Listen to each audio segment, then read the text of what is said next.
তো জিনিসটা কি, what is leadership, what is the essence of leadership, এই বিষয়টা ক্লিয়ার হইতে হবে। এটা ক্লিয়ার হলে আমরা পুরো আলোচনাটা খুব ভালো করে উপভোগ করতে পারবো ইনশাআল্লাহ। আমি অডিয়েন্সের মধ্য থেকে শুনতে চাই যে নেতৃত্ব বলতে আমরা আসলে কি বুঝি, হোয়াট ইজ লিডারশিপ। লিডারশিপ মানে অন্যকে প্রভাবিত করবার ক্ষমতা, এটাই হচ্ছে মূলত লিডারশিপ। নেতৃত্ব মানে আপনার যদি অন্যকে ইনফ্লুয়েন্স করার ক্ষমতা থাকে, আপনার যদি মানুষকে ম্যানেজ করার ক্ষমতা থাকে, প্রভাবিত করবার ক্ষমতা থাকে, এটাই বেসিকলি লিডারশিপ। যদি আমরা অন্যকে প্রভাবিত করতে পারি তাহলে বাই ডিফল্ট আমি নেতা হয়ে উঠি। এটা হচ্ছে লিডারশিপের মূল সংজ্ঞা বা প্রকৃত কথা। লেটস সে ক্লাস শেষে একজন তার বন্ধুদেরকে বলল চল খেলতে যাই, তো কেউ কেউ রাজি, আবার অনেকে রাজি না। সে কনভিন্স করা শুরু করলো, ফাইনালি সে সবাইকে কনভিন্স করে খেলতে নিয়ে গেল, এই যে লিডার হয়ে গেছে। ক্লিয়ার হয়েছে না ব্যাপারটা? তাহলে বেসিকলি অন্যকে প্রভাবিত করবার যে ক্ষমতা, এটাই হচ্ছে কি লিডারশিপ। যদি আমরা অন্যকে প্রভাবিত করতে পারি, ইনফ্লুয়েন্স করতে পারি। আমাদের সমাজে কিংবা রাষ্ট্রে আমরা যে সমস্যাগুলো দেখি, এগুলো বেসিকলি পোর লিডারশিপের কারণে। Poor leadership, because of poor leadership.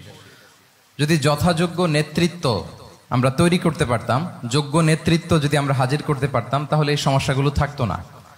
আমরা আল্লাহ রাসূল সাল্লাল্লাহু আলাইহি ওয়া আলিহি ওয়াসাল্লামের নেতৃত্বের গুণাবলীগুলো, যদি ওনার যে লিডারশিপ ট্রেডস, লিডারশিপ ফিচার্সগুলো আছে, এগুলো যদি আমরা খেয়াল করি, তাহলে দেখবো যে এগুলো দিয়ে তিনি পুরো একটা জাতি, একটা ভূখণ্ডের জীবনধারা পাল্টে দিয়েছিলেন। তাহলে নেতৃত্বের দিক থেকে অ্যাজ এ লিডার তিনি কতটা সফল, এটা খুব ক্লিয়ার আমাদের কাছে। আমরা এখন দেখার চেষ্টা করব যে রাসূল সাল্লাল্লাহু আলাইহি ওয়াসাল্লামের লিডারশিপটা আসলে কোন ধরনের লিডারশিপ ছিল, কোন ধরনের নেতৃত্ব ছিল, এবং সেখান থেকে বর্তমান সময়ে আমরা কি করে যুগোপযোগী নেতৃত্ব তৈরি করতে পারি। প্রথম যেটা বলতে হবে সেটা হচ্ছে আল্লাহ রাসূল সাল্লাল্লাহু আলাইহি ওয়া আলিহি ওয়াসাল্লামের নেতৃত্বটা ছিল সার্ভেন্ট লিডারশিপ। সার্ভেন্ট লিডারশিপ মানে হচ্ছে কাজের মধ্য দিয়ে নেতা হওয়া। বেসিক্যালি আপনি যখন মানুষের কাজে লাগবেন বা কাজে আসবেন, তখনই আপনি নেতা। যদি আপনাকে সমাজে কোনো কাজে না লাগে, সমাজে যদি আপনি রেলেভেন্ট হতে না পারেন, কাউকে সাপোর্ট করতে না পারেন, গাইড করতে না পারেন, তাহলে তো নেতা হয়ে ওঠা আপনার পক্ষে সম্ভব হবে না। তাহলে যদি কাজে লাগা যায় মানুষের, আপনি যদি কাজে লাগেন, আপনি যদি মানুষের উপকারে আসেন, তাহলে by default you are a leader.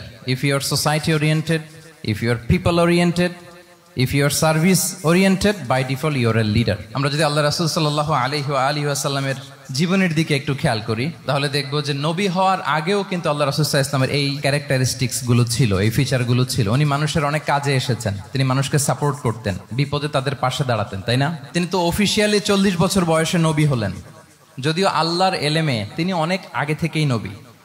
কিন্তু দুনিয়াতে আল্লাহ রাসূল সাল্লাল্লাহু আলাইহি ওয়াসাল্লাম যখন 40 বছর বয়সে উপনীত হলেন, তখনই তো হেরা গুহায় নাজিল হলো, ইকরা বিসমি রাব্বিকাল্লাযী খালাক, read in the name of your lord who has created. এই যে 5টা আয়াত নাজিল হলো, উনি নিয়ে আসলেন, কাঁপতে লাগলেন। খাদিজা রাদিয়াল্লাহু তাআলা আনহার কাছে বললেন যে মনে হয় আমি মারা যাব, আমাকে কম্বল চাপা দাও, আমার ভয় লাগছে, আমি কাঁপছি। তখন খাদিজা রাদিয়াল্লাহু তাআলা আনহা ওনাকে আশ্বস্ত করলেন, ওয়াল্লাহি লা ইউখজিকাল্লাহু আবাদা, আপনি ভয় পাবেন না, আল্লাহ আপনাকে অপদস্থ করবেন না। ইন্নাকা লা তাসিলুর রাহিমা ওয়া তাসদুকুল হাদিসা, নিশ্চয় আপনি আত্মীয়তার সম্পর্ককে বজায় রাখেন, আপনি সবসময় সত্য কথা বলেন। ওয়া তাহমিলুল কাল্লা, আপনি মানুষের বোঝা বয়ে দেন। ওয়া তাকসিবুল মা'দুমা, যার উপার্জন করার কোনো সক্ষমতা নেই তার জন্য আপনি উপার্জন করেন, তাকে আপনি ফিনান্সিয়াল সাপোর্ট করেন। ওয়া তাকরিউদ দাইফা, আপনি মেহমানকে খাওয়ান। ওয়া তুঈনু আলা নাওয়াইবিল হক, সত্য যেখানে বিপন্ন সেখানে আপনি সত্যের বীর সেনানী হয়ে দাঁড়িয়ে যান। তো এই ফিচার যাদের মধ্যে থাকে, এমন ব্যক্তিত্বকে আল্লাহ তাআলা কখনোই অপমান করতে পারেন না। আপনি চিন্তিত হবেন না, ডোন্ট ওয়ারি অ্যাবাউট ইট, কোনো ভয় নাই, কোনো চিন্তা নাই, আপনি আশ্বস্ত হন। তাহলে দেখেন, এই যে 6টা গুণের কথা খাদিজা রাদিয়াল্লাহু তাআলা আনহা বললেন, এগুলো কিন্তু রাসূল সাল্লাল্লাহু আলাইহি ওয়াসাল্লাম নবী হওয়ার আগের গুণ। অর্থাৎ 40 বছর বয়সে তিনি উপনীত হওয়ার আগেই ওনার এই অভ্যেস ছিল যে উনি অন্যের বোঝা বইয়ে দিতে হেল্প করতেন, মানুষকে সাপোর্ট করতেন। যার উপার্জন করার সুযোগ নাই, ক্ষমতা নাই, তাকে তিনি উপার্জন করে দিতেন, মানে তাকে ফিনান্সিয়ালি সাপোর্ট করতেন, মেহমান খাওয়াতেন। তার মানে নবী হওয়ার আগেই উনি জনকল্যাণমূলক কাজে নিজেকে সম্পৃক্ত রেখেছেন। মানুষকে তিনি সাপোর্ট করতেন, মানুষকে হেল্প করতেন, উনি মানুষের কাজে লাগতেন। আর যে মানুষের কাজে লাগে, মানুষের উপকারে আসে, জনকল্যাণমূলক কাজে নিজেকে সম্পৃক্ত রাখে, বাই ডিফল্ট সে নেতা, বাই ডিফল্ট সে কি নেতা হয়ে যায়। তাহলে to serve before to lead, নেতৃত্ব এটা আসলে পজিশনের সাথে সম্পৃক্ত না, ইটস অল অ্যাবাউট ইনফ্লুয়েন্স। আপনার বাবা নেতা ছিল, আপনি ছেলে, তো আপনি নেতা, এটাকে নেতৃত্ব বলে না। আপনি যদি মানুষকে প্রভাবিত করবার ক্ষমতা হাসিল করেন, মানুষের কাজে আসেন, আপনাকে যদি সমাজে কাজে লাগে, আপনি মানুষকে সাপোর্ট করেন, তখন আপনি নেতা হয়ে ওঠেন। তাহলে রাসূল সাল্লাল্লাহু আলাইহি ওয়াসাল্লামের লিডারশিপটা যদি বুঝতে হয়, প্রথম কথা হচ্ছে ওনার লিডারশিপের প্যাটার্নটা ছিল সার্ভেন্ট লিডারশিপ, মানে সার্ভিস দেওয়ার মধ্য দিয়ে উনি নেতা বনে গেছেন। নবী হওয়ার আগেই ওনার মধ্যে এই ট্রেড ছিল, উনি মানুষকে সার্ভিস দিতেন। আরবিতেও একটা কথা আছে, সাইয়্যিদুল কওমি খাদিমুহুম, মানে যিনি সমাজের নেতা তিনি হবে সমাজের সবচেয়ে বড় খাদেম। যিনি নেতা হবেন তিনি সমাজের সবচেয়ে বড় কি হবেন? খাদেম হবেন। আমি টোটাল 12টা পয়েন্ট আলোচনা করবার চেষ্টা করবো ইনশাআল্লাহ। প্রথম পয়েন্টটা হচ্ছে সার্ভেন্ট লিডারশিপ, মানে to serve before to lead. নেতা হওয়ার আগে খাদেম হইতে হবে। কি হইতে হবে? খাদেম হইতে পারলে আপনি বাই ডিফল্ট নেতা। তাহলে আল্লাহ রাসূল সাল্লাল্লাহু আলাইহি ওয়া আলিহি ওয়াসাল্লামের নেতৃত্বের প্রথম কথা হচ্ছে ওনার লিডারশিপ প্যাটার্নটা ছিল সার্ভেন্ট লিডারশিপ। এটা হচ্ছে নাম্বার 1। 2 নাম্বার কথা হচ্ছে নেতৃত্বের জন্য যেটা লাগে সেটা হচ্ছে কম্পিটেন্স। কিছু কম্পিটেন্স লাগে, এর মধ্যে অন্যতম কম্পিটেন্স হচ্ছে এলোকোয়েন্স, বাগ্মিতা, বক্তব্যের পারঙ্গমতা। এটা লাগে, মানে যিনি নেতা হবেন তিনি কথা বলতে জানতে হবে, কথা বলতে পারতে হবে। এবার বলেন তো আল্লাহ রাসূল সাল্লাল্লাহু আলাইহি ওয়াসাল্লামের এই কোয়ালিটিটা ছিল কি ছিল না? অসাধারণ কমিউনিকেশন স্কিল ছিল আল্লাহ রাসূল সাল্লাল্লাহু আলাইহি ওয়াসাল্লামের। এবং ওনার পাবলিক স্পিকিং এর যে কি দক্ষতা, আমরা ওনার বিভিন্ন বক্তব্যে, ওনার জুমার খুতবায়, ওনার বিভিন্ন আলোচনায়, বক্তব্যগুলো থেকে আমরা বুঝতে পারি। তাহলে নেতা হইতে হলে তার এলোকোয়েন্স লাগে, বাগ্মিতা লাগে। একজন মানুষ সর্বপ্রথম কোন জিনিসের প্রেমে পড়ে জানেন? কথার প্রেমে পড়ে। কিসের? কথার প্রেমে পড়ে। কথার ধরন, কণ্ঠস্বর, তার অ্যাটিটিউড, তার শব্দের জাদু, এটা মানুষের হৃদয়কে জয় করে ফেলে। আল্লাহ রাসূল সাল্লাল্লাহু আলাইহি ওয়াসাল্লাম তিনি নিজেও বলেছেন, ওয়া ইন্না মিনাল বায়ানি লা সিহরা, কিছু কিছু বক্তব্যের মধ্যে জাদু আছে। তো রাসূল সাল্লাল্লাহু আলাইহি ওয়াসাল্লামের এই এলোকোয়েন্স ছিল, এলোকোয়েন্স। তিনি বলতেন, উতিতু জাওয়ামিউল কালিম, আল্লাহ তাআলা আমাকে সর্বমর্ম বাচন ভঙ্গির অধিকারী করেছেন। মানে উনি যেটা বলতেন এটা ছিল very precise in wording but comprehensive in meaning. এটার যে দোতনা, এটার যে appeal to the heart of the people, to the heart of the listener, এটা অসাধারণ, মানুষের হৃদয়কে জয় করে ফেলতো। আল্লাহু আকবার। তাহলে নেতা হইতে হইলে তার কমিউনিকেশন স্কিল লাগবে। কি বলেন? লাগবে। এখন নেতা আসছে, উনি বক্তব্য করতে পারতেছে না, তাহলে কি নেতা হইতে পারবে? তাহলে পাবলিক স্পিকিং, কমিউনিকেশন স্কিল, এটা ইটস এ মাস্ট, এটা নেতার লাগবে। যেমনটি রাসূলুল্লাহ সাল্লাল্লাহু আলাইহি ওয়াসাল্লামের ছিল, উনি সর্বমর্ম বাচন ভঙ্গির অধিকারী ছিলেন। বলতেন কম, কিন্তু এটার অ্যাপিল ছিল অনেক বেশি, এটার ব্যাখ্যা হয়ে যেত অনেক। রাসূল সাল্লাল্লাহু আলাইহি ওয়াসাল্লামের সবচাইতে বড় ভাষণটি ছিল বিদায় হজের ভাষণ, খুব সম্ভবত। ওই ভাষণের টেক্সটগুলোকে যদি একসাথে করা হয়, আমার মনে হয় 10 মিনিটের বেশি লাগবে না ওই টেক্সটগুলো পড়তে। তার মানে সবচাইতে বড় যে ভাষণ ওনার, ওটা কত ছিল? 10 থেকে 12 মিনিটের ভাষণ ছিল। আমরা তো ঘন্টার পর ঘন্টা বক্তব্য করি, তারপরেও তো আমরা মানুষের মনকে খুশি করতে পারি না। উনি সেই যে 1400 বছর আগে 10 মিনিটের একটা ছোট্ট ভাষণ দিলেন, গোটা বিশ্ব আজও হাবুডুবু খায় ওই ভাষণের ভেতর, ঠিক কিনা বলেন? তাহলে উতিতু জাওয়ামিউল কালিম, আমি সর্বমর্ম বাচন ভঙ্গির অধিকারী। সুবহানাল্লাহ, ভেরি প্রেসাইজ এন্ড ক্লিয়ার। কতটা প্রেসাইজ এন্ড ক্লিয়ার ছিল রাসূল সাল্লাল্লাহু আলাইহি ওয়াসাল্লামের বক্তব্য? আম্মা জান আয়েশা রাদিয়াল্লাহু তাআলা আনহা বলেন, লাউ আদ্দাহুল আদ্দু লা আহসাহু, তিনি যখন বক্তব্য করতেন, কেউ যদি চাইতো যে দেখি কয়টা শব্দ বললেন বক্তব্যে, কয়টা বাক্য বললেন, চাইলে মুহূর্তে গুনে ফেলা যেত সেটা। এত প্রেসাইজ এন্ড ক্লিয়ার বক্তব্য ছিল যে তিনি কয়টা বাক্য ব্যবহার করেছেন, কয়টা শব্দ ইউজ করেছেন এই বক্তব্যে, চাইলে যে কেউ গুনে ফেলতে পারত। এবং তিনি খুবই শুদ্ধ আরবিতে কথা বলতেন, আফসাহুল লিসান ছিলেন। বিশুদ্ধ ভাষায় কথা বলতে পারা এটা অনেক জরুরি। রাসূল সাল্লাল্লাহু আলাইহি ওয়াসাল্লাম অত্যন্ত বিশুদ্ধ আরবিতে কথা বলতেন, এবং বিশুদ্ধ আরবি জানাটা বা বিশুদ্ধ ভাষাটা এত জরুরি যে আল্লাহ তাআলা তার প্রিয় হাবিবকে এই বিশুদ্ধ ভাষা শেখানোর জন্য মায়ের বুকের দুধ খাওয়া থেকে বঞ্চিত রেখেছিলেন। আমি আবারও বলছি, বিশুদ্ধ ভাষাটা এত জরুরি যে আল্লাহ তাআলা তার প্রিয় হাবিবকে মায়ের বুকের দুধ থেকে বঞ্চিত রেখেছেন শুধু বিশুদ্ধ ভাষার জন্য। তিনি কিন্তু মায়ের বুকের দুধ খেতে পারেন নাই। হালিমাতু সাদিয়ার সাথে সেই বনু সাদ গোত্রে চলে গিয়েছেন, সেখানে ছিলেন। হালিমাতু সাদিয়া ওনাকে দুধ খাইয়েছেন।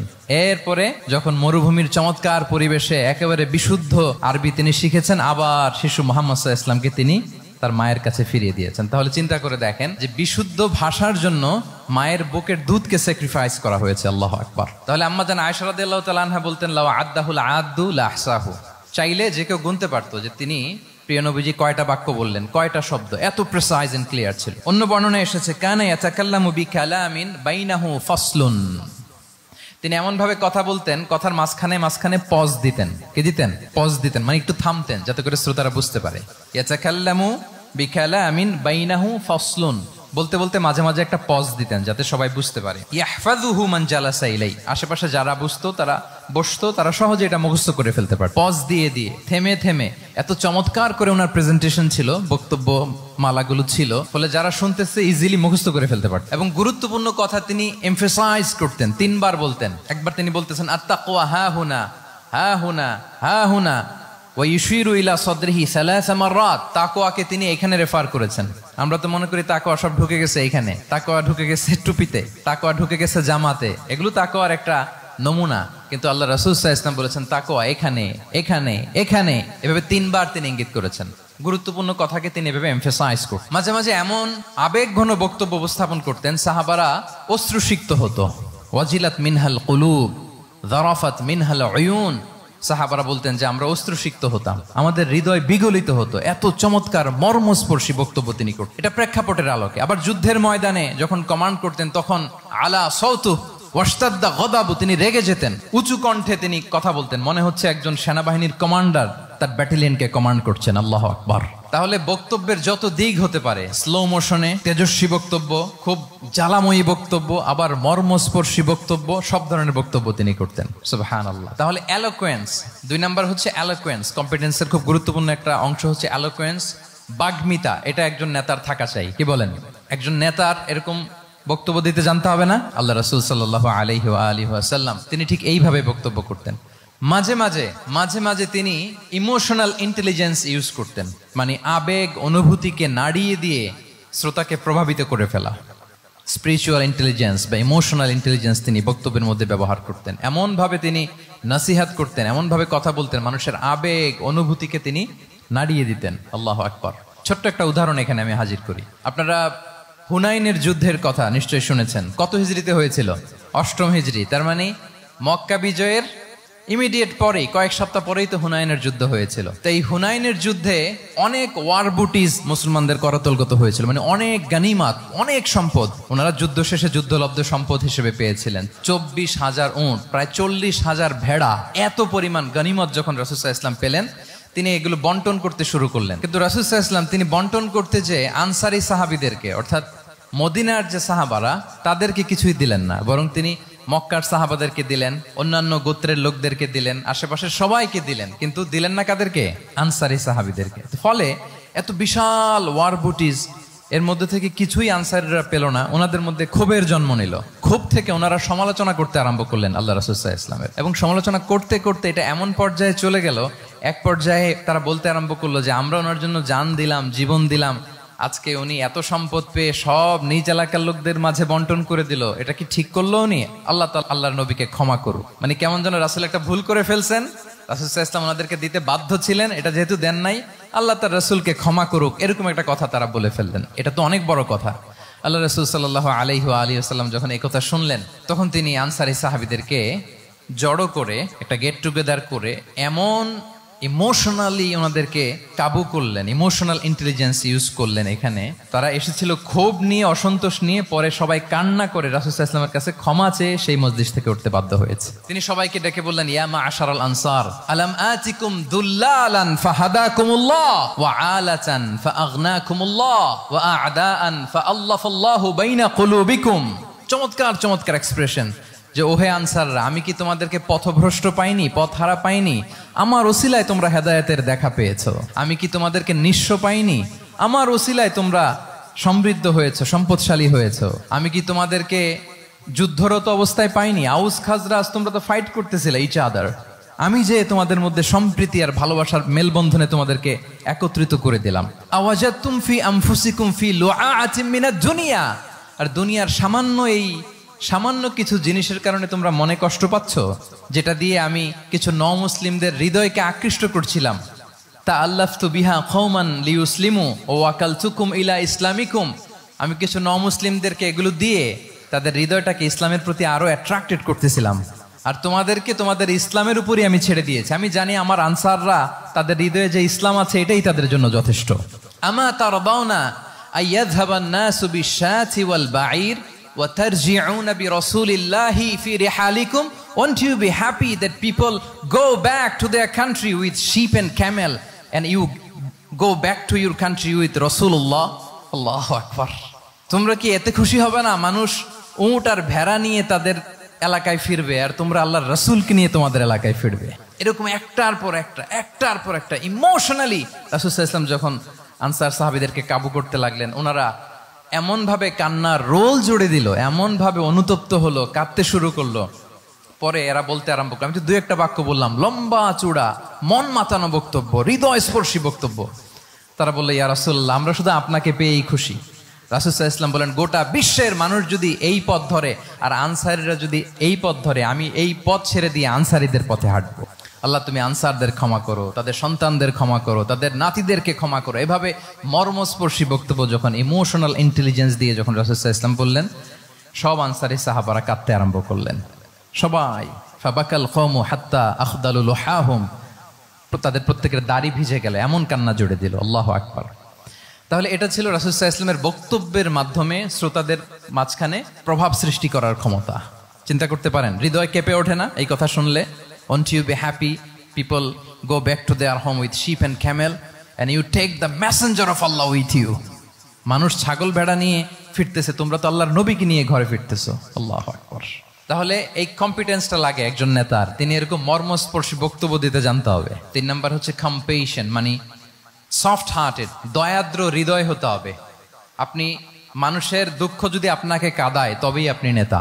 আমরা আল্লাহ রাসূল সাল্লাল্লাহু আলাইহি ওয়াসাল্লামের দিকে যদি তাকাই, ওনার তো একটা উপাধি হচ্ছে রাহমাতাল লিল আলামিন। আল্লাহ রাসূল সাল্লাল্লাহু আলাইহি ওয়াসাল্লামের উপাধি কি? ওমা আরসালনাকা ইল্লা রাহমাতাল লিল আলামিন, we have not sent you but as mercy for all the worlds. নবী হে, আপনাকে সবার জন্য আমি মার্সি করে পাঠিয়েছি, রাহমা করে পাঠিয়েছি। আপনি সবার জন্য রহমত, মানুষের জন্য, ম্যানকাইন্ড, জিনকাইন্ড, অ্যানিমালস, সবার জন্য আপনি রাহমা। রাসূল সাল্লাল্লাহু আলাইহি ওয়াসাল্লাম কতটা দয়াদ্র ছিল। আল্লাহ তাআলা অন্য আয়াতে বলছেন, ফাবিমা রাহমাতিম মিনাল্লাহি লিনতা লাহুম ওয়ালাউ কুনতা ফাযযান গালিযাল কলবি লানফাদ্দু মিন হাওলিক। নবী হে, লিনতা লাহুম, সবার জন্য আপনি সফট হার্টেড হয়েছেন আল্লাহর অনুগ্রহে। যদি আপনি সফট হার্টেড না হয়ে আপনি যদি কঠোর হৃদয়ের অধিকারী হতেন, তাহলে এখন লোকেরা যেমনি আপনাকে ঘিরে রাখে, আপনার চারিপাশে সবাই ঘিরে রাখতো না।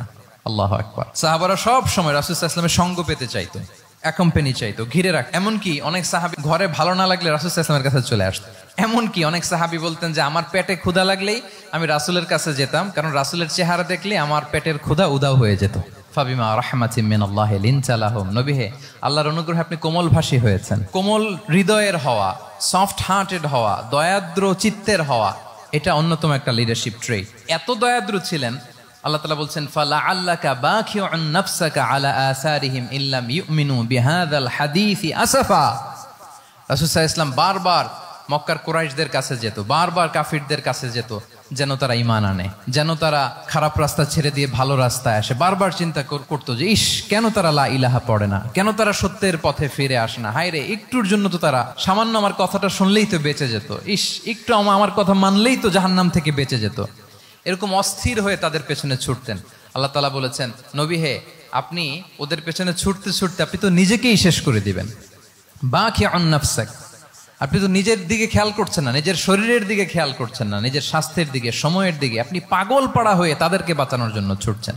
তাহলে কতটা দয়াদ্র কোমল হৃদয়ের অধিকারী হলে যে কাফেররা রাসূল সাল্লাল্লাহু আলাইহি ওয়াসাল্লামকে ফিজিক্যালি, মেন্টালি এমন কোনো টর্চার নেই, করে নাই, তাদের পিছনে পিছনে ছুটতেন তিনি। হায় রে, একটু যদি ইমানের রাস্তায় আনা যায়, কোনোভাবে যদি তাদেরকে বুঝিয়ে কনভিন্স করা যায়, তাহলে কম্প্যাশনেট, দয়ালু হওয়া, এটা নেতৃত্বের অন্যতম একটা গুণ। আপনার হৃদয়ে দয়া থাকতে হবে, মায়া থাকতে হবে সবার জন্য, কারণ নেতা তিনি তো সবার।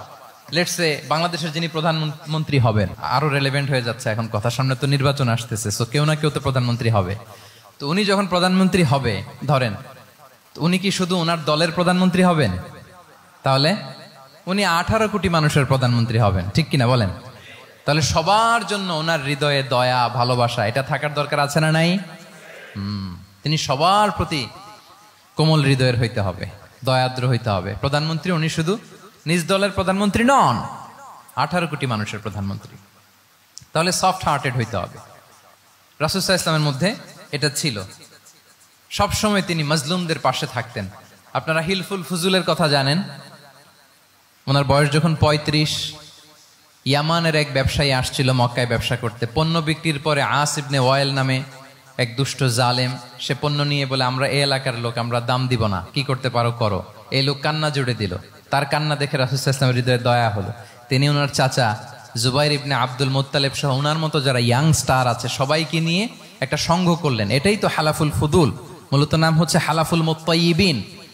জাহিলি যুগে ওনাদের প্রথা ছিল, কোনো একটা ভালো কাজে কেউ যখন এক হতো, রং ভর্তি বালতির ভেতরে হাত ঢুকিয়ে তারা পাথরের মধ্যে ওই হাতের ছাপ দিত, সবাই ওইখানে ছাপ দিত।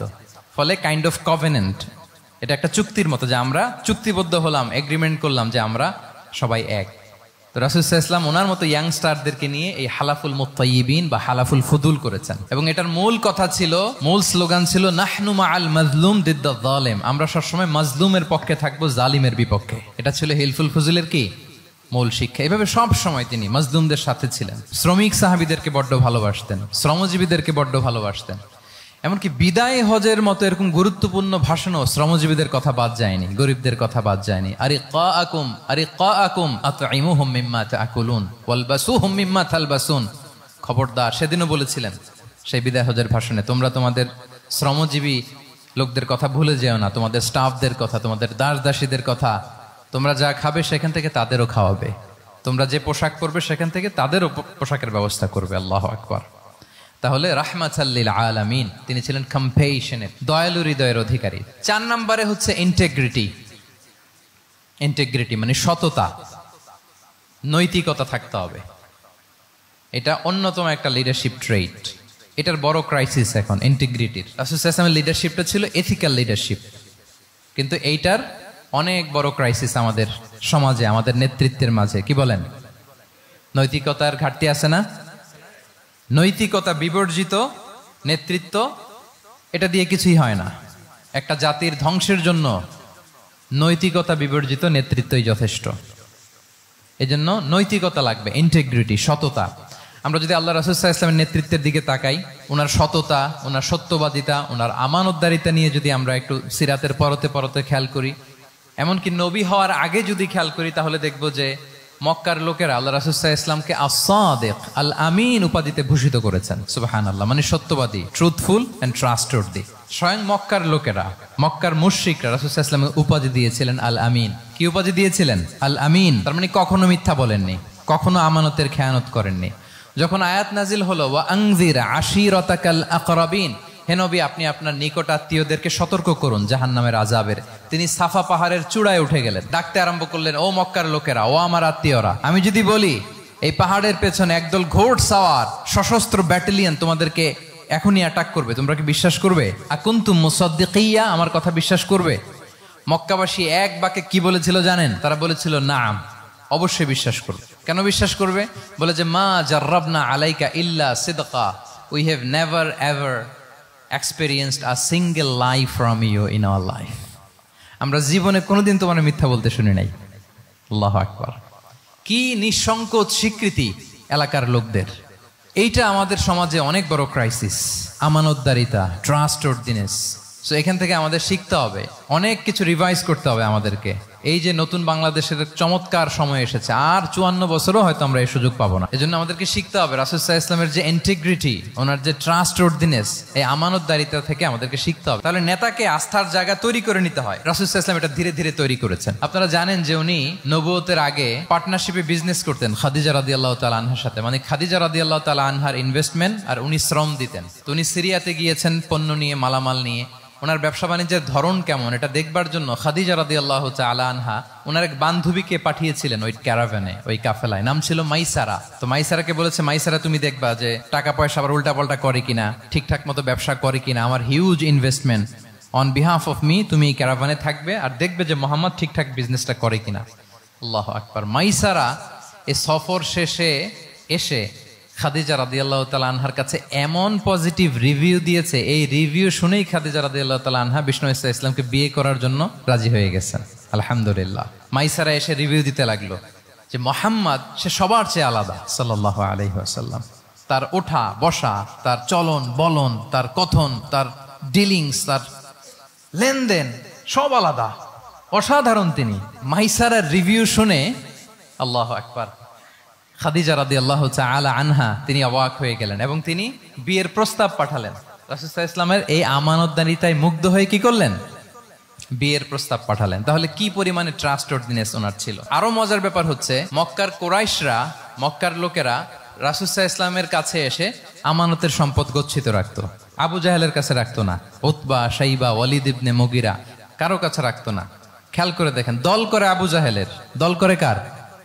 কিন্তু আমানত রাখে কার বাসায়? কি অবাক করা কাণ্ড না? কর্মী হচ্ছে আবু জাহেলের, কিন্তু আমানতের সম্পদ রাখে কার কাছে? মুহাম্মদ সাল্লাল্লাহু আলাইহি ওয়াসাল্লামের বাসায়। রাসূল সাল্লাল্লাহু আলাইহি ওয়াসাল্লাম যেদিন হিজরত করবেন, উনি সাইয়েদনা আলী রাদিয়াল্লাহু তাআলা আনহুকে অ্যাসাইন করে গিয়েছেন যে আলী তুমি থাকো, তুমি কয়েকদিন পরে মদিনায় হিজরতে যাবা, আমার কাছে যত আমানতের সম্পদ আছে এগুলো তুমি আগে বিলি করে তারপরে যাবে। রাসূল সাল্লাল্লাহু আবু বকর রাদিয়াল্লাহু তাআলা আনহুকে নিয়ে চলে গেলেন।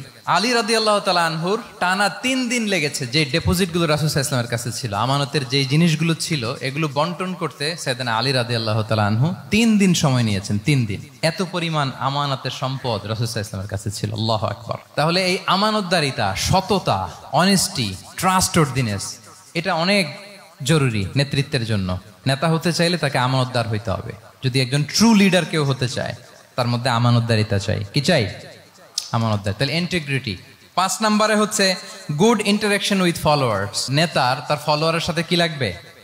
ভালো ইন্টারাকশন লাগবে, সুন্দর একটা সম্পর্ক লাগবে, ভালো বোঝাপড়া চাই। একজন ভালো নেতৃত্বের বৈশিষ্ট্য হচ্ছে নেতা তার ফলোয়ারের সাথে কি করবে? ইন্টারেক্ট করবে। এখানেই বস আর লিডারের মধ্যে পার্থক্য। বস কি করে? অর্ডার করে শুধু।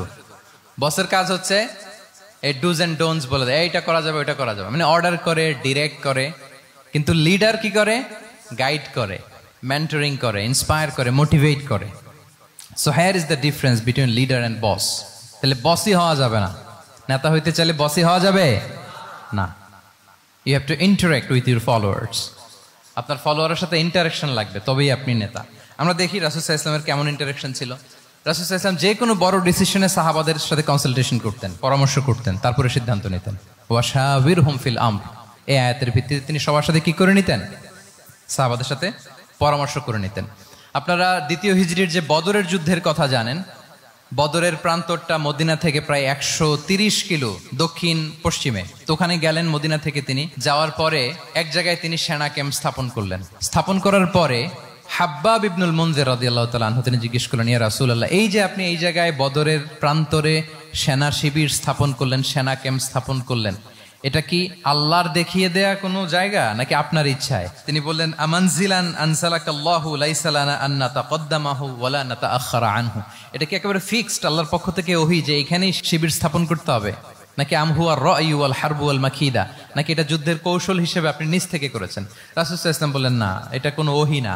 আমার কাছে মনে হয়েছে, আমার যে অ্যানালিসিস, আমার মনে হয়েছে বদরের যুদ্ধে এখানেই আমাদের পজিশনিংটা হইলে ভালো হয়। হাব্বাব ইবনে মুনজির রাদিয়াল্লাহু তাআলা আনহু বলেন, না, ইদান লাইসা হাযা বিমানসিল ইয়া রাসূলুল্লাহ, তাহলে এইখানে যদি আপনার নিজ থেকে আপনি এটা ডিসাইড করেন, আমি আপনার অনুমতিক্রমে বলতে চাই ইয়া রাসূলুল্লাহ, এটা সুন্দর জায়গা হয়নি। সুন্দর জায়গা হয়নি? তাহলে কোথায়? হাব্বাব বললেন, ওইখানে, ওই যে বদরের একটা কুয়া আছে, এখানে পানির সোর্স আছে। আমরা যদি ওইখানে একটা ব্লকেট দিয়ে দাঁড়াতে পারি, তাহলে কোরাইশরা এসে আর পানি খেতে পারবে না। ওরা পানি না খেয়েই মরবে, যুদ্ধেও মরবে, পানির অভাবেও মরবে। আল্লাহু আকবার। এক মুহূর্ত দেরি করলেন না রাসূল সাল্লাল্লাহু আলাইহি ওয়াসাল্লাম। এই অপিনিয়ন পাওয়ার সাথে সাথেই বললেন, এই সেনা ক্যাম্প এখান থেকে উঠে হাব্বাব যেখানে বলেছে ওইখানে যে সেনা শিবির স্থাপন করো। 1 সেকেন্ডও দেরি করেন নাই। তাহলে কোনো ইগোইস্টিক ঝামেলা ছিল না। ভেরি অ্যাকোমোডেটিভ ছিলেন রাসূল সাল্লাল্লাহু আলাইহি ওয়াসাল্লাম।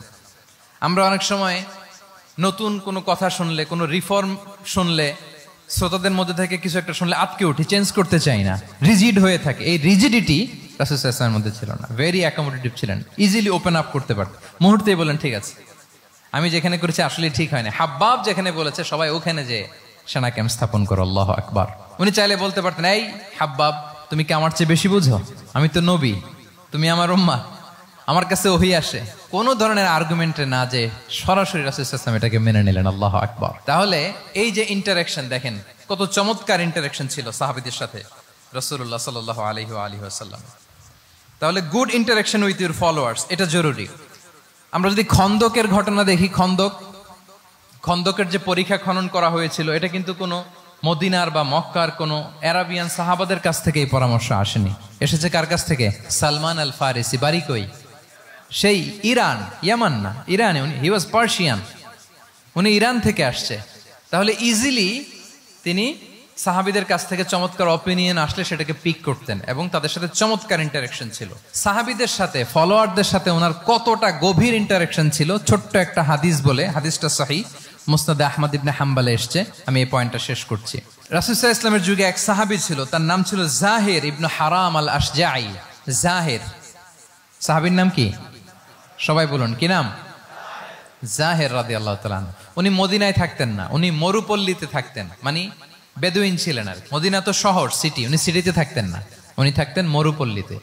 ওখানে তিনি অর্গানিক ফলমূল শাকসবজি চাষ করতেন। রাসূল সাল্লাল্লাহু আলাইহি ওয়াসাল্লাম ওনার এই অর্গানিক ফলমূল আর শাকসবজি খুব পছন্দ করতেন। ফলে উনি প্রায় সেই মরুপল্লী থেকে রাসূল সাল্লাল্লাহু আলাইহি ওয়াসাল্লামের জন্য অর্গানিক ফ্রেশ ফ্রুট আর শাকসবজি মদিনায় নিয়ে আসতেন এবং এগুলো ফ্রিতে দিতেন রাসূল সাল্লাল্লাহু আলাইহি ওয়াসাল্লামকে অ্যাজ এ গিফট। উপহার হিসেবে রাসূল সাল্লাল্লাহু আলাইহি ওয়াসাল্লামকে মরুপল্লী থেকে চাষ করে আনা ফলমূল শাকসবজি দিতেন, আর কিছু শাকসবজি ফলমূল তিনি মদিনার বাজারে বিক্রি করতেন। তো একবার তিনি এসে রাসূল সাল্লাল্লাহু আলাইহি ওয়াসাল্লামকে অর্গানিক এই ফ্রুটগুলো দিয়ে বাকিগুলো মদিনার বাজারে বিক্রি করতেছেন।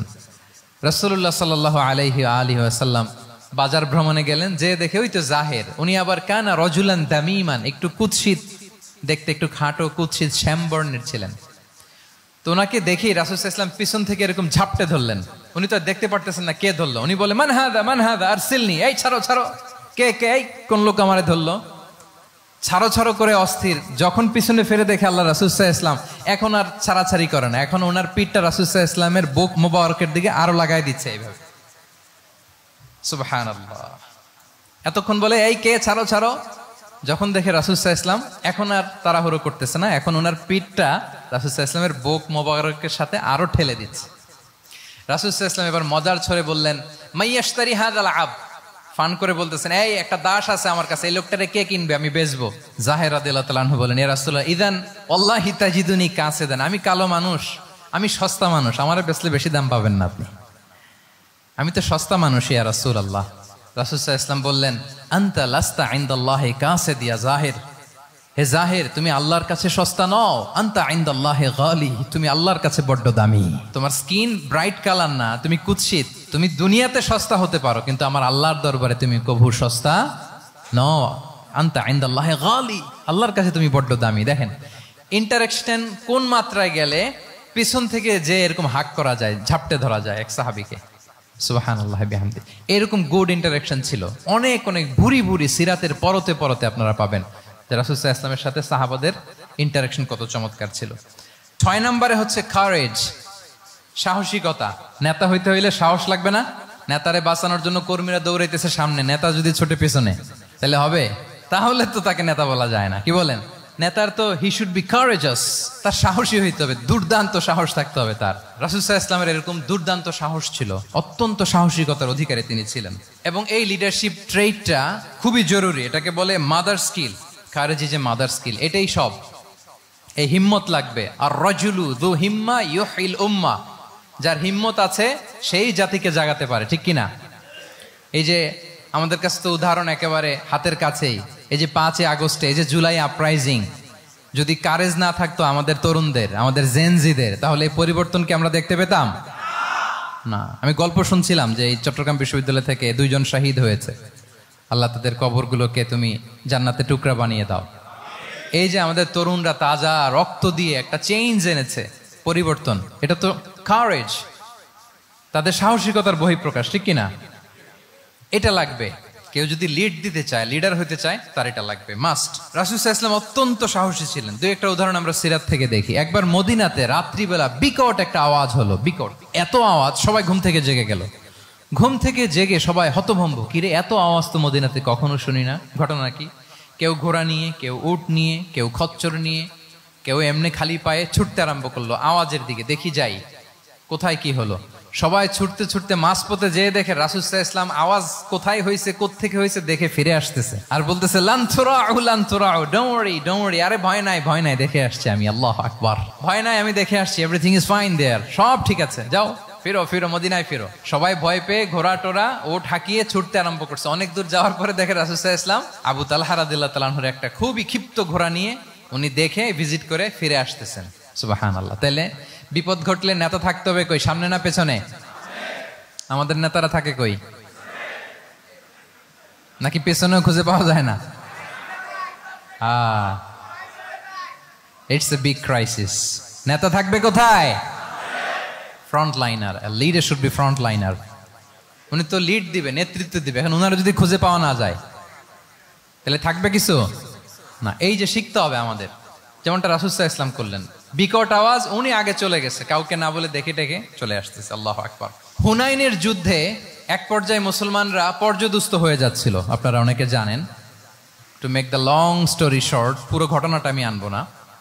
সাহাবারা দিক বিদিক ছুটতে আরম্ভ করলো। পাহাড়ের উপর থেকে এমন প্রবল বেগে তীর ছোড়া হচ্ছিল, সাহাবারা টিকতে পারছিল না, কেউ এদিকে কেউ ওদিকে।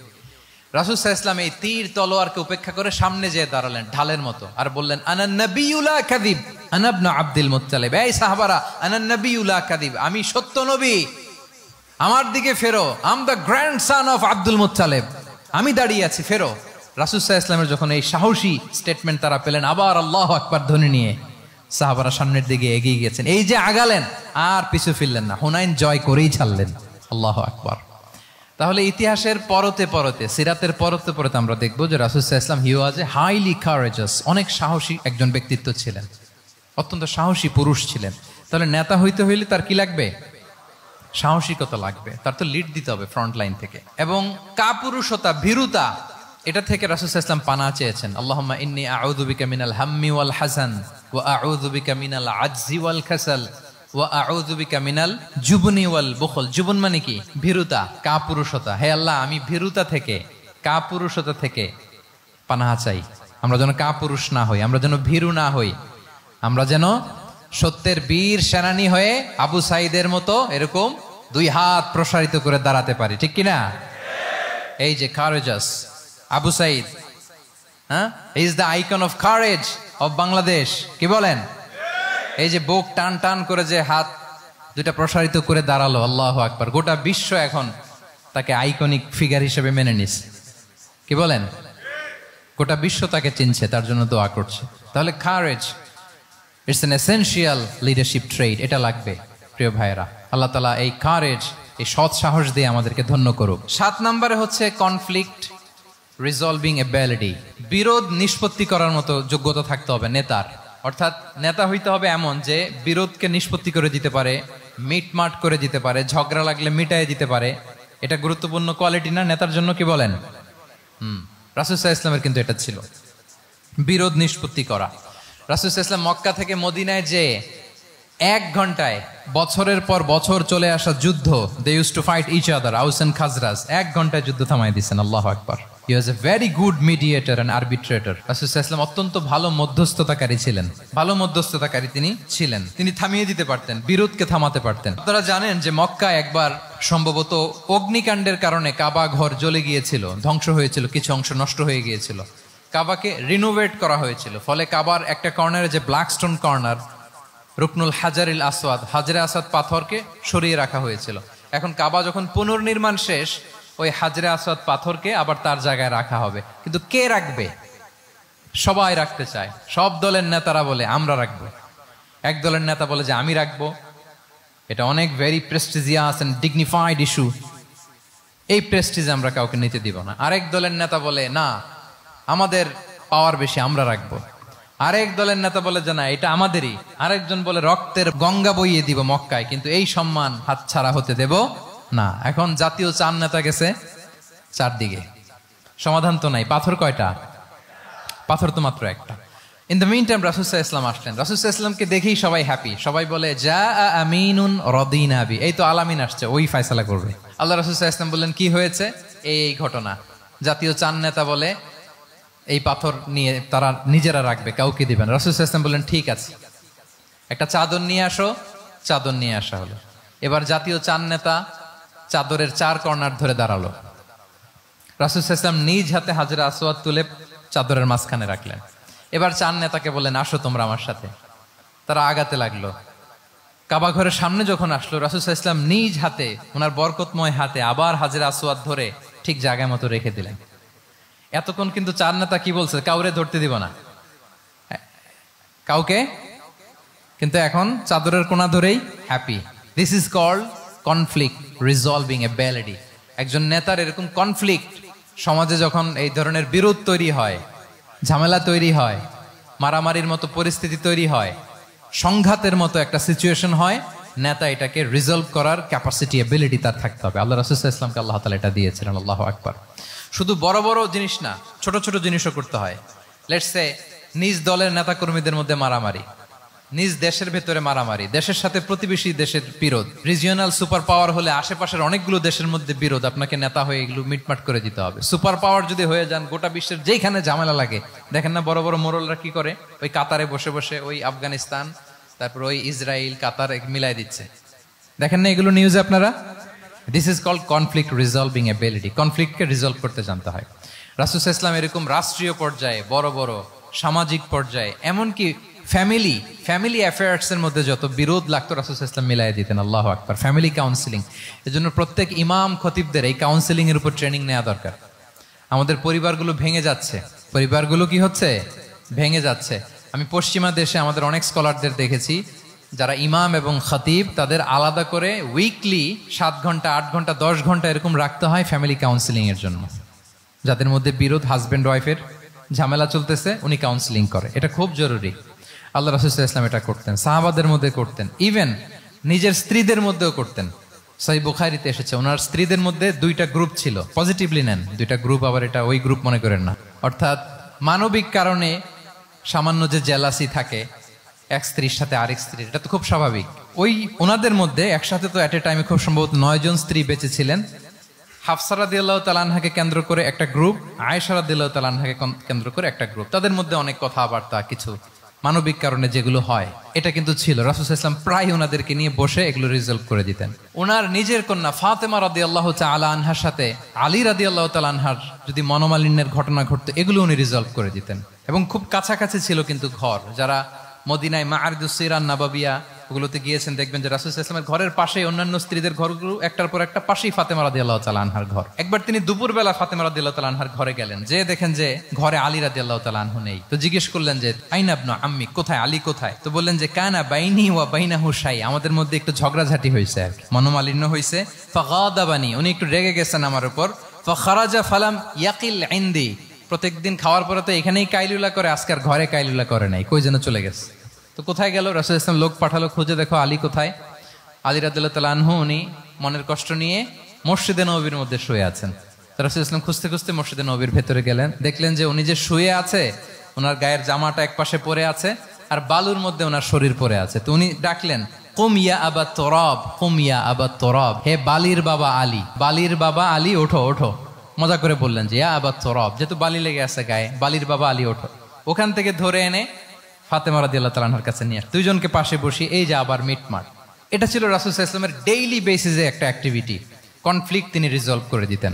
সহিহ বুখারীতে একটা অধ্যায় আছে, কিতাবুস সুলহি ফিল বুখারীতে আছে কিতাবুস সুলহ, এটার নাম, অধ্যায়টার নাম হচ্ছে কিতাবুস সুলহ, মানে মীমাংসা করে দেওয়ার অধ্যায়। একটা পরিচ্ছেদ আছে, পরিচ্ছেদের নাম হচ্ছে বাবু কওলিল ইমামি লি আসহাবিহি ইযহাবু বিনা নুসলিহ বাইনাহুম। রাসূল সাল্লাল্লাহু আলাইহি ওয়াসাল্লাম প্রায় বলতেন যে আমাকে নিয়ে যাও, আমি মিলাই দিব। ঝগড়া ঝাঁটি মারামারির কথা শুনলে রাসূল সাল্লাল্লাহু আলাইহি ওয়াসাল্লামের বিখ্যাত ডায়লগ এটা। উনি বলতেন, আরে ঝগড়া, ইযহাবু বিনা, আমি আছি, আমারে নিয়ে যাও, আমি মিলাই দিব। আমাকে নিয়ে যাও, আমি সংশোধন করে দিব। আল্লাহু আকবার। তাহলে কনফ্লিক্ট রিজলভিং এবিলিটি, এটা একজন নেতার থাকা চাই। 8 নম্বরে হচ্ছে visionary. A leader should be futuristic, সময়ের আগে চলতে পারা, এটা নেতার কাজ। He should see beyond the boundary, out of the box. তাকে আউট অফ দ্য বক্স চিন্তা করতে হবে। কর্মীরা যদ্দূর দেখে এরপর থেকে নেতা দেখা শুরু করবে, তখন সে হয়ে উঠবে নেতা। এটাকে বলে ভিশনারি। এই ট্রেটটা একটা লিডারশিপ ট্রেট, খুব গুরুত্বপূর্ণ লিডারশিপ ট্রেট, মানে ফারসাইটেডনেস থাকা, দূরদর্শিতা থাকা, ফিউচারিস্টিক অ্যাটিটিউডের হওয়া, সময়ের আগে চলতে পারা, মানে আগ থেকে আন্দাজ করতে পারা। রাসূল সাল্লাল্লাহু আলাইহি ওয়াসাল্লামের মধ্যে এটা ছিল। কেমন ছিল?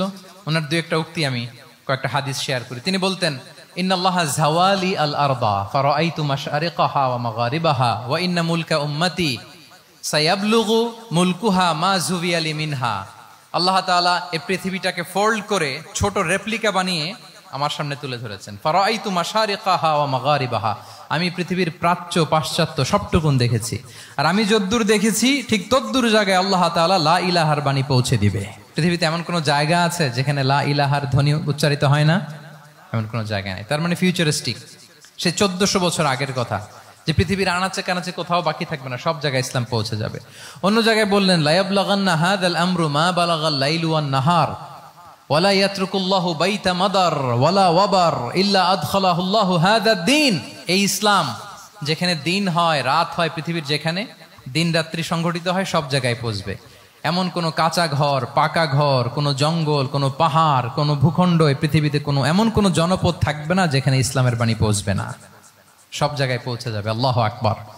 তাহলে এটা হচ্ছে ফিউচারিস্টিক অ্যাটিটিউডের ব্যক্তিত্ব হওয়ার কারণে তিনি এমনটি বলেছেন। আগাম বুঝে ফেলতেন। আপনারা হুদাইবিয়ার সন্ধির কথা জানেন না? হুদাইবিয়ার ট্রিটির কথা শুনেছেন না? 1400 সাহাবা গিয়েছিলেন ওমরা করতে, ওরা ওমরা করতে দিবে না, সন্ধি করো। তো কি সন্ধি? বলে যে রসুল্লাহ লেখা যাবে না, মোহাম্মদ রসুল্লাহ, নো রসুল্লাহ, রসুল্লাহ কাটো। সাহাবিরা বলে আমরা কাটতে পারবো না। রাসূল ইসলাম বললেন না না, কেটে ফেলো। কাটা হলো। এই বছর ওমরা করতে পারবো না, সাহাবারা বলে আমরা মানি না। রাসূল ইসলাম বললেন এটাও মেনে নাও। আগামী বছর আসবা ওমরা করতে, থাকতে পারবা মাত্র 3 দিন। কয়দিন?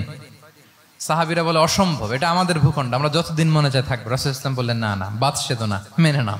মক্কা থেকে কোনো লোক মদিনায় গেলে আমাদেরকে মক্কায় ফেরত দিতে হবে, কিন্তু মদিনা থেকে কেউ মক্কায় আসলে আমরা ফেরত দেব না।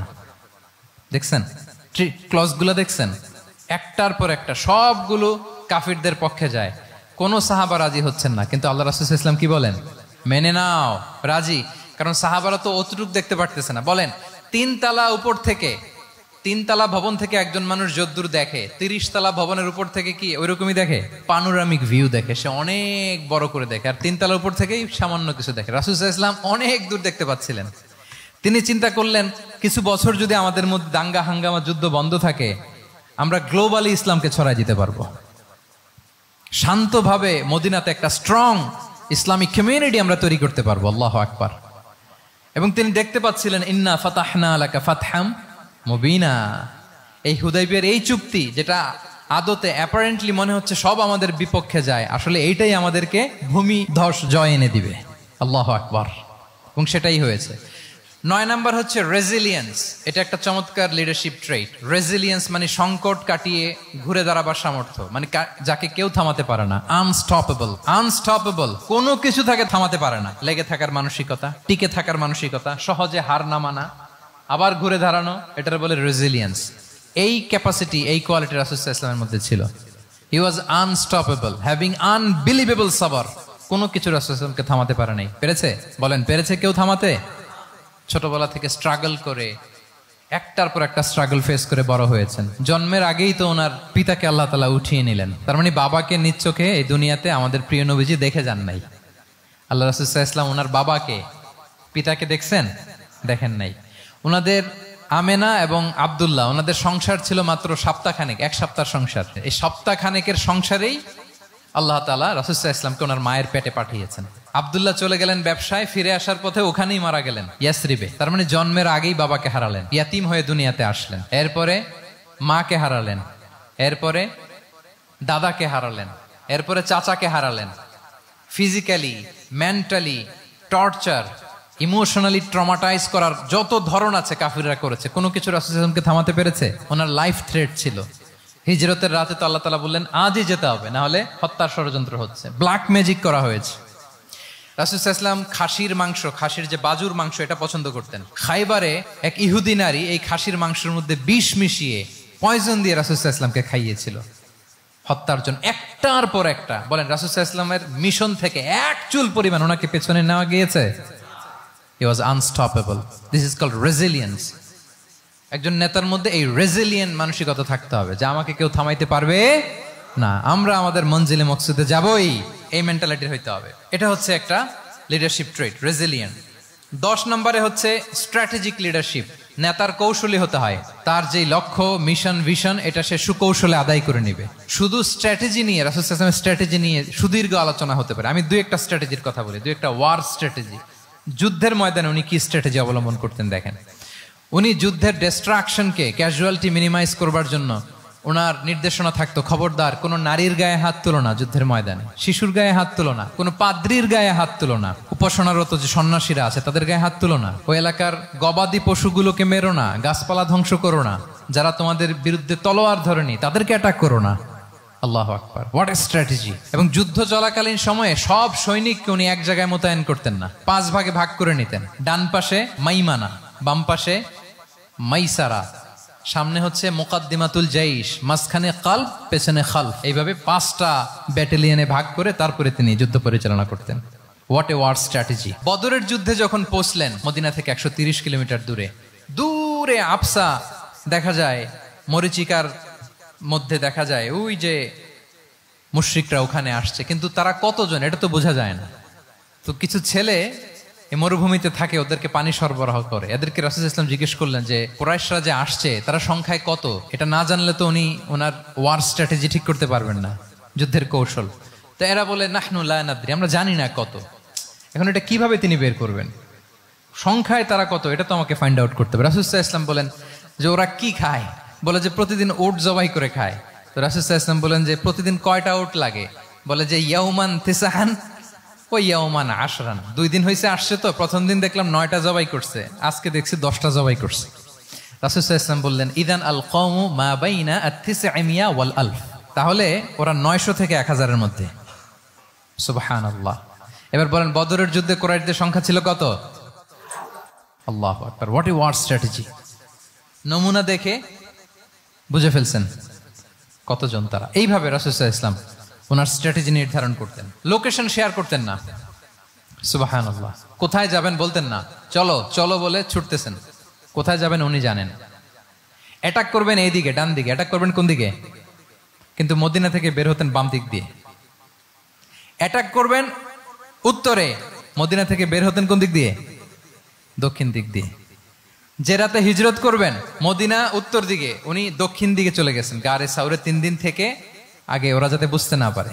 সুবহানাল্লাহ। এটা ছিল রাসূল সাল্লাল্লাহু আলাইহি ওয়াসাল্লামের ওয়ার স্ট্র্যাটেজি। এবং সবাই যেই পথে মক্কা থেকে মদিনা যায় উনি কিন্তু ওই পথে যাননি। ক্যারাভেনগুলো, কাফেলাগুলো যেই পথে মক্কা থেকে মদিনা ইউজুয়াল রুট যেটা, যাননি। সাওয়াহিলি পথে, সাগরের পাশ দিয়ে স্পেশাল একজন গাইড ভাড়া করে তিনি গিয়েছেন। আল্লাহু আকবার। This is called strategy. তাহলে স্ট্র্যাটেজিক লিডারশিপ লাগবে, একজন নেতার স্ট্র্যাটেজিক প্ল্যানিং ঠিক করা লাগবে। এটা তাকে সামনের দিকে আগাতে অনেক সহায়তা করবে। 11 নাম্বার, প্র্যাকটিক্যাল উইজডম, অর্থাৎ প্রজ্ঞা থাকতে হবে। একজন নেতা যে ডিসিশনগুলো সে মেক করবে এটা প্রজ্ঞায় সুসজ্জিত হইতে হবে। আল্লাহ রাসূল সাল্লাল্লাহু আলাইহি ওয়া আলিহি ওয়াসাল্লামের যতগুলো সিদ্ধান্ত ছিল, কাজ ছিল, কোনোটাই প্রজ্ঞা থেকে খালি ছিল না, সবগুলো ছিল প্রজ্ঞায় সমৃদ্ধ।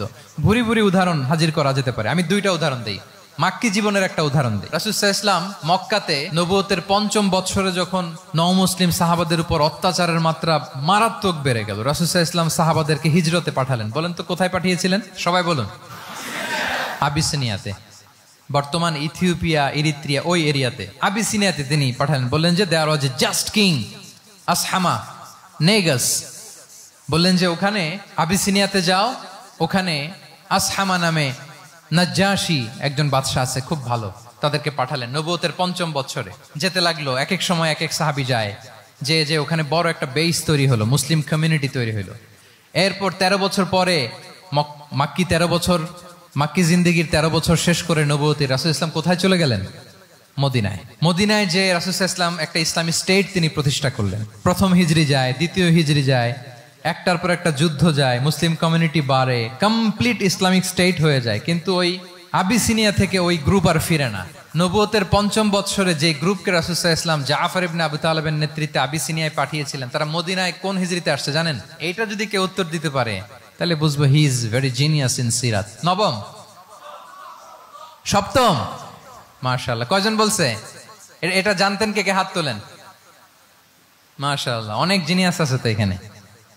হ্যাঁ, লটস অফ জিনিয়াস, মাশাআল্লাহ, মাশাআল্লাহ, তাবারাকাল্লাহ। জি, 7ম হিজরিতে এসেছিলেন জাফর ইবনে আবি তালেবের নেতৃত্বে। এখানে হিকমা, রাসূল সাল্লাল্লাহু আলাইহি ওয়াসাল্লামের উইজডমের ব্যাপারটা হচ্ছে, রাসূল সাল্লাল্লাহু আলাইহি ওয়াসাল্লাম আছেন মদিনাতে, একের পর এক কোরআনের আয়াত নাজিল হচ্ছে, আহকামগুলো সাহাবারা প্র্যাকটিস করতেছে, মসজিদে নববী হলো, ইসলামিক স্টেট হলো, বদরের যুদ্ধ হলো, উহুদ হলো, খন্দক হয়ে গেল, সব হয়ে যায়, কিন্তু ওনারা ফিরেন না কেন? ওনারা ফিরলেন সেই 7ম হিজরিতে খায়বার বিজয়ের পরে। এবং যেদিন জাফর ইবনে আবি তালেব আবিসিনিয়া থেকে সবাইকে নিয়ে ফিরলেন, রাসূল ইসলাম এত খুশি হলেন, উনি বললেন বি আইয়িহিমা আনা লা আদরি বি আইয়িহিমা আনা আফরাহ বি ফাতহি খাইবার আও বি কুদুমি জাফর। আজকে কোনটাতে আমি বেশি হ্যাপি আমি জানি না, আমার ভাই জাফরকে পেয়ে নাকি খাইবার বিজয়ের কারণ। আমি কনফিউশনে পড়ে গেছি যে এইটাতে বেশি খুশি হইলাম নাকি ওইটাতে।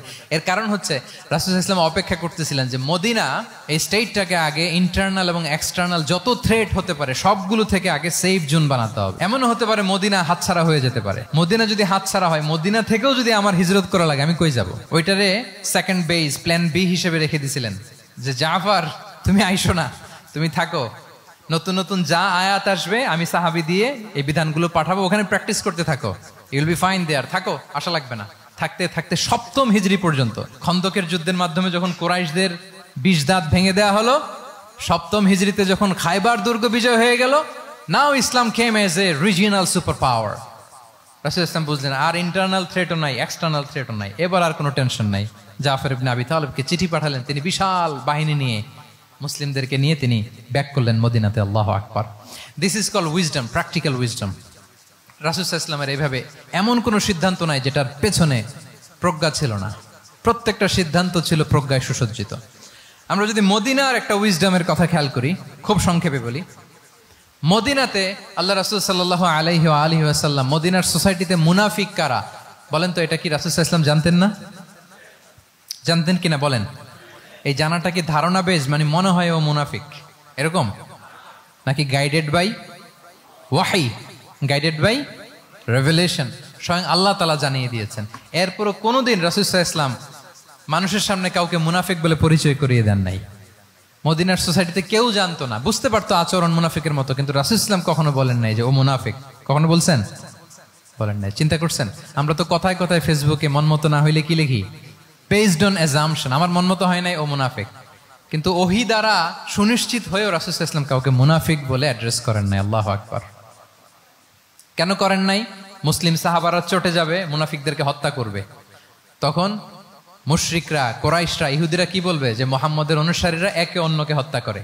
কারণ মুনাফিকরা তো অন্য সাহাবীদের মতো তারাও মসজিদে নববীতে এসে রাসূল সাল্লাল্লাহু আলাইহি ওয়াসাল্লামের পেছনে নামাজ পড়তো। অ্যাপারেন্টলি দেখতে তো তারাও মুমিন, দেখতে তারাও কি মুমিন। কখনো রাসূল সাল্লাল্লাহু আলাইহি ওয়াসাল্লাম বলেন না। তবে হুযায়ফা ইবনুল ইয়ামান রাদিয়াল্লাহু তাআলা আনহু নামে একজন সাহাবী, উনি মদিনার গোয়েন্দা বিভাগের প্রধান ছিলেন রাসূল সাল্লাল্লাহু আলাইহি ওয়াসাল্লামের। উনাকে বলে গিয়েছিলেন কারা কারা মুনাফিক, নামের লিস্টটা এজ এ রেফারেন্স শুধু উনাকে বলেছিলেন, আর কাউকে বলেন নাই। এজন্য ওমরে ফারুক রাদিয়াল্লাহু তাআলা আনহু যখন মদিনার খলিফা, তখন তিনি কেউ মারা গেলে ওনাকে যখন জানাজার ইমামতির জন্য বলা হতো, উনি দেখতেন যে ওই জানাজায় হুযায়ফা গিয়েছে কিনা। যদি হুযায়ফা ইবনুল ইয়ামান ওখানে যেতেন, উনি ওই নামাজের ইমামতি করতেন। আর যদি দেখতেন ওইখানে হুযায়ফা নাই, ওইখানে ওমরও নাই রাদিয়াল্লাহু তাআলা আনহু, আল্লাহু আকবার, তিনি কৌশলে পাশ কাটিয়ে বলতেন অন্য কেউ এই নামাজের ইমামতি করে দাও, আমি যাব না। আল্লাহু আকবার। তাহলে রাসূল সাল্লাল্লাহু আলাইহি ওয়াসাল্লামের উইজডম দেখেন, তিনি কমিউনিটির মধ্যে ইউনিটি ধরে রাখার জন্য কখনো মুনাফিকদের নাম বাই নেম তাদেরকে চিনতেন, কখনো ডিসক্লোজ করেন নাই। আল্লাহু আকবার। This is called wisdom. 12 number হচ্ছে, লাস্ট পয়েন্ট হচ্ছে succession management. A good leader produces a good leader, a true leader produces a true leader. একজন ভালো নেতা সে ভালো নেতা তৈরি করে, কি বলেন? একজন যোগ্য নেতা আরো যোগ্য উত্তরসূরি তৈরি করে, ঠিক কিনা বলেন? আমি শুধু নেতা, নেতৃত্বের সব গুণ আমার মধ্যে খালি হাবুডুবু খায়, আমি কাউরে নেতা বানাতে পারলাম না, তো আমি চলে যাওয়ার পরে আমার দল চালাবে কে? আমার দেশ চালাবে কে? এই উম্মাহকে নেতৃত্ব দিবে কে? রাসূল সাল্লাল্লাহু আলাইহি ওয়াসাল্লাম নিজে যেমনি অনুসরণীয় নেতা ছিলেন, অনুকরণীয় নেতৃত্ব দিয়েছেন, তিনি এরকম নেতৃত্ব তৈরিও করে গিয়েছেন, ঠিক কিনা বলেন? আল খোলাফা আর রাশিদিন আল মাহদিয়িন, তাদের কথা যদি খেয়াল করেন, আবু বকর রাদিয়াল্লাহু তাআলা আনহুর ব্যাপারে তো ওনার প্রচ্ছন্ন কিছু ইঙ্গিতও ছিল। ওনার অবর্তমানে নামাজ পড়িয়েছে কে মসজিদে নববীতে? আবু বকর রাদিয়াল্লাহু তাআলা আনহু। ওনার হজ পালনের আগে হজের জন্য পাঠিয়েছিলেন কাকে? নবম হিজরিতে আবু বকর রাদিয়াল্লাহু তাআলা। এগুলো ছিল প্রচ্ছন্ন ইঙ্গিত। এবং সাকিফায়ে বনু সাঈদাতে ওমরে ফারুক বললেন যে আপনাকেই আমরা নেতা মানি, সবাই এক বাক্যে মেনে নিল। আজও ওই জায়গাটা মসজিদে নববীর এক পাশে সাকিফায়ে বনু সাঈদার বড় সাইনবোর্ড আছে, ওখানে বিকেলবেলা আনসারী সাহাবারা বসে গল্প করতেন। ওই জায়গাতে আবু বকর রাদিয়াল্লাহু তাআলা আনহুর খলিফা নির্বাচনের ব্যাপারটা ঘটেছিল। উনি ওসিয়ত করে গিয়েছিলেন ওমরে ফারুক রাদিয়াল্লাহু তাআলা আনহু খলিফা হবেন। ওমরে ফারুককে যখন অ্যাসাসিনেশন করা হলো, উনি একটা প্যানেল করে দিয়ে গেলেন। সেখান থেকে ওসমান রাদিয়াল্লাহু তাআলা আনহু হলেন। ওসমান রাদিয়াল্লাহু তাআলা আনহুর হত্যা পরবর্তী উদ্ভূত পরিস্থিতিতে আলী রাদিয়াল্লাহু তাআলা আনহু হলেন। একজনের চেয়ে আরেকজন শ্রেষ্ঠ, একজনের চাইতে আরেকজনের মানাকিব অসাধারণ, অসাধারণ। এই যে নেতৃত্ব রাসূল সাল্লাল্লাহু আলাইহি ওয়াসাল্লাম এটা জীবদ্দশায় তৈরি করেছেন। যার যেখানে ক্যাপাসিটি দেখেছেন তাকে ওই দিকে উদ্বুদ্ধ করেছেন। যার মধ্যে যুদ্ধের ব্যাপারে জ্ঞান দেখেছেন তাকে যুদ্ধের সেনাপতি বানিয়েছেন। Khalid bin Walid, chief of the Muslim military, মুসলিম বাহিনীর সেনাপ্রধান ছিলেন কে? খালিদ বিন ওয়ালিদ। ওনার দিয়ে কখনো কবিতা লিখতে পাঠাইছেন রাসূল সাল্লাল্লাহু আলাইহি ওয়াসাল্লাম, কিন্তু হাসান বিন সাবিতকে দিয়ে কি করছেন? শুধু কি কবিতা লেখানো, ওনার মিম্বরের পাশে মসজিদে নববীতে আরেকটা মিম্বর বানাই দিয়েছেন, স্টেজ, যে তুমি এখানে দাঁড়িয়ে এমন জ্বালাময়ী কবিতা লিখবে যেন গুজবাম হয় মুসলমানদের, জেহাদের ময়দানের জন্য ঝাঁপিয়ে পড়ে। তাহলে খালিদ বিন ওয়ালিদকে দিয়ে এক কাজ করিয়েছেন, হাসান বিন সাবিতকে দিয়ে আরেক কাজ করিয়েছেন। মুআয ইবনে জাবাল রাদিয়াল্লাহু তাআলা আনহু প্রশাসনিক কার্যক্রম ভালো বুঝতেন। মদিনা রাষ্ট্রের সবচাইতে বড় সিনিয়র আমলা ছিলেন মুআয ইবনে জাবাল, ইয়ামানের গভর্নর করে পাঠিয়েছেন। ওনার এটাতে যোগ্যতা ছিল, যার যেখানে তিনি প্রতিভা দেখেছেন ইসলামের কল্যাণে রাসূল সাল্লাল্লাহু আলাইহি ওয়াসাল্লাম ওই প্রতিভাগুলোকে কাজে লাগিয়েছেন। এইভাবে ওনার সাকসেশন ম্যানেজমেন্টকে উনি গড়ে তুলেছেন। ফলে ওনার পরবর্তীতে বছরের পর বছর ইসলামী নেতৃত্বের হাল ধরতে মুসলিম উম্মার বেগ পেতে হয় নাই, ঠিক কিনা বলেন? তাহলে good leader, true leader produces a good leader. একজন সফল নেতা সে এরকম আরো অনেক সফল নেতৃত্ব তৈরি করে যায়, তাহলেই তার নেতৃত্ব সামনের দিকে আগাতে থাকে। 12টা জিজ্ঞেস করলে বলা যাবে? হ্যাঁ, নোট করে রাখছেন বোধহয় না? খুব খুশি হয়েছে আমি, মাশাআল্লাহ। শ্রোতা যদি ভালো হয়, শ্রোতা যদি দেখি যে না আমার সাথে সাথে মাথা নাড়ায়, রেসপন্স করে, উত্তর দেয়, তখন কথা বলতেও ভালো লাগে। মানে এত গরমের মধ্যে, এত কষ্টে, অল আর সোয়েটিং, বাট এত মনোযোগের সাথে আপনারা শুনেছেন। আল্লাহ তাআলা আপনাদেরকে কবুল করুক। যুগোপযোগী নেতৃত্ব তৈরি করবার জন্য রাসূল সাল্লাল্লাহু আলাইহি ওয়াসাল্লামের এই যে লিডারশিপ ট্রেট, লিডারশিপ ফিচার্স, লিডারশিপ কোয়ালিটি, ওনার যে নেতৃত্বের ধরন আমরা জানলাম, এগুলো থেকে আমাদের অনেক শেখার আছে, অনেক নেয়ার আছে। আমরা চাইবো আমাদের আগামী নেতৃত্ব আল্লাহ রাসূল সাল্লাল্লাহু আলাইহি ওয়াসাল্লামের এই লিডারশিপ ট্রেট থেকে উপকৃত হবে। তারা এগুলো স্টাডি করবে, এখান থেকে তারা তাদের নিজেদের নেতৃত্বকে সাজাবে। আল্লাহ তাআলা আমাদের সবাইকে কথাগুলো বোঝা আর আমল করার তৌফিক দান করুক। আমি আবারও মিনার চট্টগ্রাম বিশ্ববিদ্যালয়কে অন্তরের অন্তঃস্থল থেকে শুভেচ্ছা জানাই এরকম চমৎকার প্রোগ্রামের আয়োজন করবার জন্য। ইউনিভার্সিটি অথরিটিকে আমি শুভেচ্ছা জানাই এবং আমার মাথার তাজ সম্মানিত শিক্ষক মণ্ডলীকে শুভেচ্ছা জানাই এবং প্রিয় শিক্ষার্থী বন্ধুদেরকে আবারও প্রাণঢাল অভিনন্দন জানিয়ে রাসূল সাল্লাল্লাহু আলাইহি ওয়াসাল্লামের নেতৃত্বের উপর প্রফিটিক লিডারশিপ টপিকে এই আলোচনা আমি এখানেই শেষ করছি। হাদা মা ইনদি ওয়াল ইলমু ইনদাল্লাহি আলাইহি তাওয়াক্কালতু ওয়া ইলাইহি উনীব। ওয়াসসালামু আলাইকুম ওয়া রাহমাতুল্লাহি ওয়া বারাকাতুহু।